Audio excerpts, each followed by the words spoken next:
All right, hello, and welcome everybody to another edition of the Post Game Pints podcast. My name is Mitch Gallo with my VBF Sean Campbell, and we are brought to you by LaBrosse Brewery and Cunningham's Pub. Thank you guys for the support, and thank you everybody for listening to another edition of the show, jam-packed as per usual, rapid fire, random sports thoughts, pop quiz. Sean, there's a lot going on. Yeah, episode 93, 94, 95. I think 95 if we count all the 5-minute post games. Okay, because I'm trying to do the math in my head because we like to talk about the best 93 or 94. Because 94 we're going with Yannick Perreault, right, for the best 94. Yeah. 95, Sergei Berezin, best That's 95. what I was going to say. Sergei Berezin, my Facebook friend. What? What? Your Facebook friends? My Facebook friend, Sergei Berezin. Get him on the show. I'm gonna try. I'm gonna send him I'm gonna slip into those DMs, Sean, of Sergei Berezin. And by the way, he added me. I have no idea. Okay, and you know what? I'm just gonna give a little bit of love on the 95. Can you think of another 95? Not off the top of my head. No. I'm pretty sure Morozov for the Penguins. Alex Morozov. I'm pretty sure he was 95. That makes sense. Yeah. I give you an interesting Sergei Berezin fact. Sure. So, before they closed Maple Leaf Gardens when he was playing with the Maple Leafs, my parents made it a thing for me to go to a game in that arena before they closed it down. You know, so I could go to the Gardens, I could go to the Montreal Forum, made sure I get those two buildings in. Being a big hockey fan like I am, and I saw the second to last game. Couldn't get tickets to the last game, Sean, but saw the second to last game, and Sergei Berezin scored a hat trick in that game. The last hat trick scored at Maple Leaf Gardens. A trivia question that nobody will ever know the answer to, except anybody listening now, since I brought it up. Yeah, I don't have that, but so you've been to Maple Leaf Gardens and the Forum, and any other original? You've been to MSG? Yep, MSG. Okay. I didn't get to Boston. I didn't get to the United Center in Chicago. Did not get to Boston, obviously, until the new one. I've been to the new stadiums in both those arenas, and I've never been to Detroit. Yeah, I haven't seen a game at Joe Louis or Little Caesars Arena. Oh, Little Caesars, best food, best media meal. I've heard. Man. Yes, yes. So I've done all those cities. I didn't get except for the one original 6 city that I haven't. I've done Toronto, but not Maple Leaf Gardens. It was the ACC or whatever it's called now. Of course, I've done the Forum and the Bell Center, MSG, Detroit. I've been to Chicago. We were at the draft together. Yeah. I've never been to Boston. I've been to Boston for a hockey game, but it was in Foxborough. Oh, right. Okay. Well, I've covered some playoff series in that arena, so I've been there many times. It's all right. No, don't worry, Sean. You're not missing that much. I know, but I feel like I'm getting around. I'm getting my and very soon I'm going to be hitting up one of the newest rinks in the Islanders. Going to Long Island. Yeah, I'm gonna see that one. I'm gonna see that beautiful rink. So looking forward to that. All right, you ready to get going here on? By the way, I'm looking forward to when you call the game in Arizona's new home at some point. Yeah, with all 5,000 of us. Yeah, it's smaller than Place Bell. it is. Yeah, they're the Coyotes. Yeah. All right, let's get things going here on the Post Game Pints podcast. We got a lot to get to, a lot of news. Let's start with the Montreal Canadiens, and we last you heard it from us, Post Game Pints. We knew that Dominic Ducharme was fired, but now we know who the head coach is, and Martin St. Louis is come in, and things have changed a little bit. I mean, let's not talk about results. Let's talk about the hockey. The hockey has changed, Mitch. Well, the hockey's changed, and I think there's a lot that goes into it. I don't know how much difference in strategy Martin St. Louis was able to apply in the early goings here. I think we can look at defensively. They've shifted from zone to man. And, I think there's guys like Jeff Petrie who clearly are more comfortable playing that style at this time. I think that we've seen a surge from players that maybe weren't exactly on the same page as Ducharme, or maybe that's not even the right way to put it, but that didn't feel like they were playing as confident as they could play under Ducharme. I'm looking at Caulfield. He's been electric for whatever reason since the coaching change. And I just think it was time where the season was going poorly. They were so beat down and they needed a fresh, different voice. And I think to everything the Canadians have spoken about, Jeff Gordon and Ken Hughes, about offense and offensive minds and things of that nature, going outside the box, hiring people maybe you wouldn't think of. Well, I don't really care that he's never coached at any level. Martin St. Louis is a brilliant hockey mind, and if he can help communicate his ideas of hockey to these players, I mean, all the other stuff can figure itself out with the assistant coaches and things like that. I think on the ice, it shows that they have had new life injected right into them. Yeah, I think it's just, it's weird because Mitch, that a coach can get stale after 2.5 years. That's usually the number. It's 2.5 years of the same message from the same coach. It was less than a year, and Dominic Ducharme's message got stale. And a couple of the players spoke about, just having that, you could respect the strategy, you could respect the system, but it's also about the delivery of the message. And you and I know Dominic Ducharme does not, maybe charismatic is not a word I would use for him. Um, so you get a little bit of that with Martin St. Louis. Maybe his message is going to be able to sink in just because of the messenger itself. And this is not to say the ideas that Dominic Ducharme didn't work, but we know that Martin St. Louis has a lot of ideas and is a very confident person. I don't know if he's going to be a good coach. Mitch, you don't know if he's going to be a good coach. He has to figure that out, and he's going to have to figure it out on the fly. But I think changing the messenger could be the right strategy for a lot of these young guys that just really want to take that next step, because it looked like no one was taking the next step. The question is, oh, who's going to benefit the most from Martin St. Louis? The answer is everybody should, because everybody wasn't playing well. Everybody had another step. Which player on the Canadians you could say, well, they were going all out. They had everything going, and they clicked with nobody was clicking in that system. Yep. And I know that even when Jeff Gordon spoke about it, saying that why did they let Dominic Ducharme go after you said he was going to say, it's like he's like, it kind of had to. And I think, Mitch, we all understood why that happened. So I'm looking forward to see what Martin St. Louis can do, and I'm with you on the mind. I think that there's something there, but you got to be patient. Don't and the Canadians have the ability to be patient here. And I like the idea that he gets half a season to play around with the NHL to figure out what he wants to do. All right, Sean, let's go to the second topic on the rapid fire here on Post Game Pints. And the fact that Caden Primo was struggling, so the Canadians have gone out and acquired a goaltender. In comes Andrew Hammond from Iowa/Minnesota. Look, this is exactly what you and I have been talking about. And the last time Caden Primo played for the Canadians, I was doing play-by-play. I was with you. We were on the second intermission together. And I was like, you can't let this guy play in the NHL again this year. You have to find another way. And I said, if it's signing Kevin Poulin to an NHL contract and trading away somebody that's just a depth player, do that. Well, they did it the other way. They traded a depth player to get a guy that has some NHL experience. Is Andrew Hammond the savior? No. But if Andrew Hammond gets pulled 5 straight games, it doesn't matter. It matters for Caden Primo that he's getting pulled. Send him to Laval. Let him get some games. Let him play. Let him get some confidence. That team's playing hard. That team's playing well right now. They're gaining points every single night. And he's not too far removed from playing some of the best hockey that he's played professionally with the Laval Rocket. So I love this move. I think it's smart. You get another injury, don't call him up. Don't. Next year, don't. He hasn't played enough games in the AHL. He's young. NHL goalies don't become NHL goalies till 23, 24, 25. Play the long game with Caden Primo. That part for sure. The goalie they brought in, I don't think he's very good. I don't care. It's just another goalie that you get to put in net that's not Caden Primo.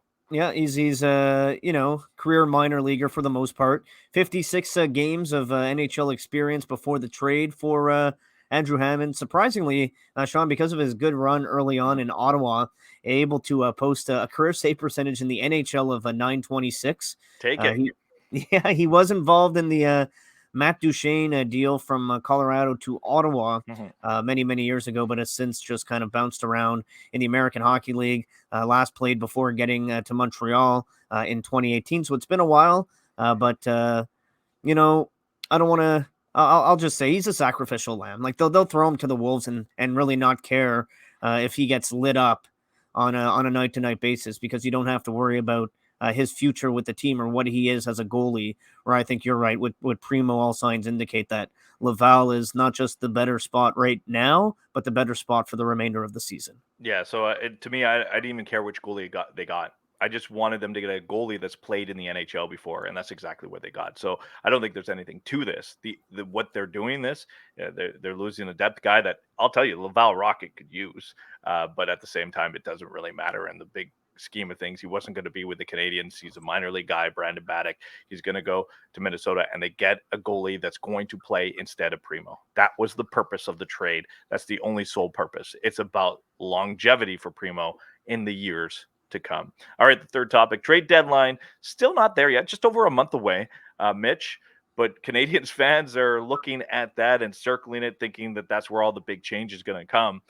I'll tell you, I don't know if all the big change is going to come there, because I think the Canadians are in a position of strength. They don't have to move some of these players. It's not they get to choose. No, I don't like that deal. I'm not going to move Petrie. I'm not going to move. I'm not going to move Hoffman. I want to keep them. Oh, I'm going to move them. I'll wait another year. They have them under contract, so there's no real urgency. There's not like 6 UFAs that you have to get the best deal for. I think this is a good situation for Ken Hughes and Jeff Gordon. No, I think it's a good situation. I'm with you. It's always advantageous to be dealing from a position of strength. There's no question about it. And if the Canadians don't get what they are seeking on one of these players that has a contract beyond this year, then the Canadians can just walk away from the deal and say, no, it's not good enough. You didn't match our price. So we're just going to hold on to the asset. You're right in that regard. And then maybe with all that said, you could catch a team that is very desperate and thinks that one of your players could be the difference between winning a Stanley Cup or getting bounced earlier in the playoffs. And if you could find a team like that, maybe they'll overpay to get one of those players that you're talking about that is under contract. Now, I don't know if that'll be the case for Jeff Petrie, but the guy I find to be very interesting, Sean, and I would want, if I'm a playoff team that needs some goal scoring, is Tyler Toffoli. And there have been multiple reports that the Calgary Flames are very high on Tyler Toffoli. It's easy to make the connection with Daryl Sutter and the time that Toffoli played under Sutter in LA, winning a Stanley Cup together. And not just Daryl Sutter, Sean, but, Kirk Muller's behind the bench there as an associate coach with the Calgary Flames. So he had Tyler Toffoli just last season before Kirk Muller was let go at the same time as Claude Julien when the Canadians didn't get off to the greatest of starts. So there's familiar faces there. Calgary kind of at a crossroads right now where they might want to go all in because they have guys like Goudreau on expiring deals, and that Sutter contract wasn't exactly long-term beyond next season. It just feels like a lot's up in the air with Calgary. So maybe, since they haven't made a run in quite some time, Brad Treliving, the general manager of the Flames, would overpay to get a guy like Tyler Toffoli. Yeah, to me, Tyler Toffoli is a guy that I'd want to keep around the Canadians. I'm not looking to trade him. I'm not in a rush to trade him, Sean, but if the price is right. Yeah, but that's what I mean. If the price is right with the situation you're in, you're going to have to look at it. But this is the situation where the Canadians have to walk away from this feeling very good. And Calgary Flames are like, oh, that's a lot. They paid that much. It's because he's not on the market in my mind. So you want someone who's not on the market, you're going to have to buy to put him on the market. I think that's exactly what you're looking for when it comes to the Montreal Canadiens here with Toffoli or anybody that they want to move. So I think that they're in a good situation. And if they don't get the deal they want, they can walk it right up to the trade deadline and just walk away and say, hey, that's fine. We know what's out there. We know what you're offering. We're just not there yet. That's fine. We'll wait till the summer. we could wait till next year's trade deadline, because you know what? The Canadians already have a boatload of draft picks for this year's draft. I know it's Montreal. They're going to get another one when they deal with Ben Sherratt, one of the easier ones. So yeah, I think the Canadians are in a very good situation when it comes to the NHL trade deadline. Mitch, you want to move on to random sports thoughts? Let's do it. All right. See, I'm learning how to do this. By the way, can I say my first random sports thought? Sure. Congratulations to Post Game Pints' own Dave Trenadui and Sarah for the birth of their daughter, Chloe. There's a reason why under my name it says Gallo and under Gallo's name it says Campbell, is because I don't know how to switch it, and Dave's not here, man. It's because he's busy being a dad. And absolutely congratulations to Dave and Sarah and their baby girl Chloe, and I know that they are over the moon excited to become parents. Way to learn on the spot, Campbell. Right? That's the way to do it. So you can give us a jingle here or something like that? Yeah, I'm working on this. I'm trying to figure out how all this works, and probably Dave's going to be like, don't do that. But it doesn't matter. I'm going to play this little song in the background for random sports thoughts. All right. It's called Feeding the Ducks. I don't know what that means. I'm good with it. You want to start us off, or you want me to go? Well, I did with the Dave thing, but I mean, I actually have one. So the Hammond deal for Baddock. I'll tell you, Baddock, this is from a Laval Rocket perspective. Baddock was a very important player to them. Big guy, protected everybody around.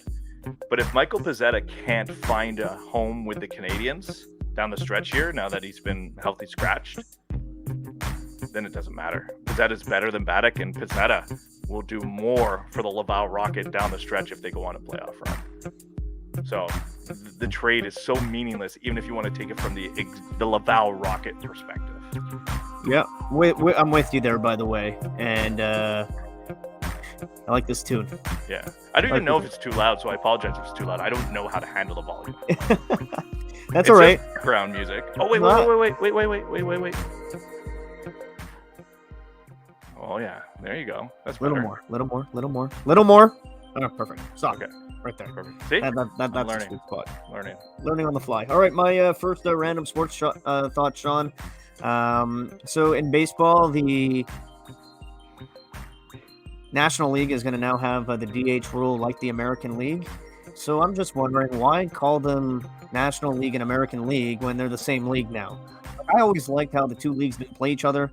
You didn't really see trades between the two leagues. The two leagues had different rules. And then in the World Series, when the two leagues would meet for the World Series to declare who was the best of the two leagues combined, you would have to play with the rules of the home ballpark. I love that stuff. But now it's just one league. So I am advocating that we change National League and American League to National Conference and American Conference, because it doesn't make any sense to call them leagues anymore, because they're not different leagues. Yeah, and once you had interleague play, and this was we knew this was all going to come sooner or later. And I'll tell you this, I hate it. One of my favorite things. Okay, there's one of my favorite things and my least favorite things about baseball, and it involves around pitchers hitting. I love pitchers that can hit. I know you do. And I hate pitchers that don't know how to hold a baseball bat. I'm like, you've been playing this game your whole life, and it looks like you picked up the bat upside down. How do you look like you've never held a baseball bat when you get up to the plate, and this is a game that you've played your entire life? Yeah, I know you went the pitching route, but it doesn't mean when you pick up a baseball bat, it looks like a foreign object that you've never seen. It's like someone, trying to use chopsticks for the first time. They're like that's what pitchers did with baseball. So I understand why they put the rule in, but man, I love pitchers that can hit, and it's going to bother me that you get down to those moments, those big moments with those pitchers putting it over the fence or a key base hit. And Bartolo Colon. We won't have the Bartolo Colon moments. It's one of my favorite moments in the last 20 years in baseball. Bartolo Colon's home run. Honestly, so I'm with you. Random sports thought number 2, Mitch. Was the interim tag on Martin St. Louis really necessary? Did they have to add that in? I understand he's trying it out and maybe he's a spy and all, but do they have to add that interim? It's such a weird situation to put an interim tag on him. I know normally there is one, but it's usually to the assistant or the guy. It's like, oh, you're going to fill in for the rest of the season. Now what?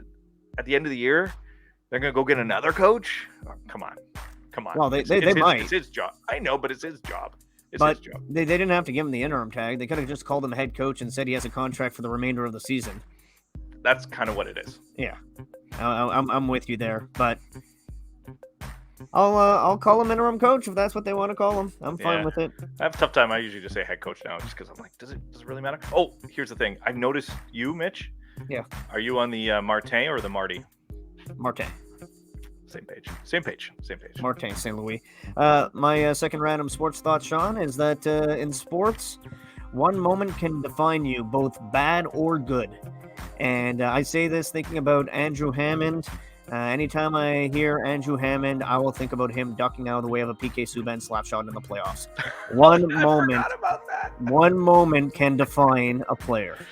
I remember I was in the booth. I think I texted you and you were around the corner, and I was like, he ducked. I'm like, he definitely ducked. I'm like, I've never seen an NHL goalie duck to get out of the way. I could see them duck when it's going over the net because you don't want it to hit you, but I've never seen you duck and it goes in. That's duck, goose, burger. All right, last one for me. Having no fans at the Bell Center, Mitch, is making the Habs season worse. And I think, everybody thinks it's the worst season ever because everything that's happening on the ice. But I think having the no fans is amplifying it almost tenfold. And I understand they're going to get to 50. And then, and even when the season was open and it wasn't, they weren't selling out. That's fine. You don't need to sell out right now when you're bottom of the league and the games don't matter. I'm okay with that. But man, it really, you get back, now that we're back at the Bell Center after all those games being postponed and they still don't have fans for 500 and then they lose. It's just piling on, man. It's just piling on. And I feel like if there were fans, one, the season wouldn't be as bad. I think the Canadiens might have won a few more games. And two, you wouldn't think about this being the worst season ever. My final random sports thought, Sean, is our baseball league, our senior baseball league, is talking about having wooden bats instead of the aluminum bats that we're accustomed to playing with. Yeah, I heard that. So I just a thought that crossed my mind. I'd like to see one Major League Baseball game played with aluminum bats. Oh yeah, that'd be nice. Just one. I'd like to see just once a Major League Baseball played with aluminum bats. Yeah. And the wood bat, aluminum bat, doesn't make a difference for me, Mitch. It's a bat that I'm going to swing. I know you well. Because I'm very proud of myself. I don't walk. Last season, no walks, no strikeouts, my friend. I walk a lot. But Vlad Guerrero said, you can't walk your way off the island. All right, Sean, that was Random Sports Thoughts here on the Post Game Pints podcast. And I think we only have time for one pop quiz. Unless mine's quick or is... I'm at the Bell Center, and I've overstayed my welcome, I think. So I have to depart in about 3 minutes. So we have to wrap this up in 3 minutes. Okay, so I got a very quick one for you. All right. You ready? Pop quiz. Martin St. Louis is head coach of the Montreal Canadiens. He won the Hart Trophy back in 2004. Yep. Ever since 2004, every single Hart Trophy winner is still in the National Hockey League since 2004, except one. Who is it? One Hart Trophy winner. It is Henrik Sedin. You got it. He's the only one. Everybody else, like Joe Thornton's still around. Of course, Ovechkin, Crosby, and all these winners since 2004 are still in the league. It's 2022, and Henrik Sedin is the lone Hart Trophy winner in 2010, not playing. It's just proud of how quick I got that one. You probably saw a list somewhere not long ago. I didn't know. I just know the MVPs off the top of my head, and he's kind of an outlier there. So yeah, and it sounds like at some point the Sedins are going to be in a front office of the Vancouver Canucks. It seems that way. They're going to be involved in some kind of a greater role than they already have as I think ambassadors. Always love the Sedins. All right, so don't look at the thing. I'm Campbell. He's Gallo. Look at the thing on the bottom. But underneath that, it says click, comment, and subscribe. Right, Mitch? That's right. Smash that subscribe button, and also we love your comments. So thank you once again, everybody, for listening to the Post Game Pints podcast. And tune in next Wednesday. We'll be back once more.